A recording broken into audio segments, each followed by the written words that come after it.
क्या कुर्बानी के लिए निसाब का होना ज़रूरी है? बाज़ लोग ये कहते हैं कि कुर्बानी वो बंदा करेगा जिसके पास इतना पैसा, इतना माल हो कि उस पर ज़कात बनती हो, यानी कि ज़कात का निसाब जिसके पास मौजूद हो, कुर्बानी सिर्फ़ वही करेगा।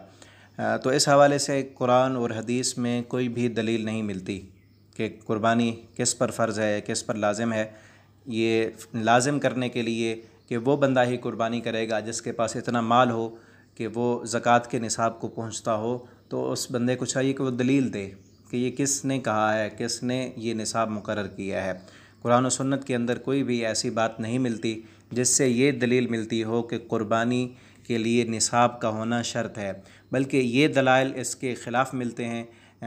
अबू मसूद अंसारी रज़ी अल्लाह ताला अन्हु कहते हैं, इन्नी लअदाउल अज़हा व इन्नी लमूसिर, मैं कभी कभी ऐसे करता हूँ कि कुर्बानी नहीं करता, हालांकि मैं वुसअत वाला हूँ, मेरे पास पैसा मौजूद होता है, उसके बावजूद भी कुर्बानी नहीं करता। और बाज़ रिवायात में हज़रत अबू बकर और हज़रत उमर रज़ी अल्लाह अन्हुमा उनसे भी साबित है कि वो इसलिए कुर्बानी छोड़ देते थे कि कहीं लोग इसे फ़र्ज़ न समझ लें। ये हदीस बहकी के अंदर मौजूद है और इसकी सनद सही है। तो इससे ये मालूम होता है कि कुर्बानी के लिए निसाब का होना ज़रूरी नहीं है और कुर्बानी फ़र्ज़ भी नहीं है। हाँ, इसकी अहमियत, फ़जीलत, इसकी कदर व मंज़िलत बहुत ज़्यादा है।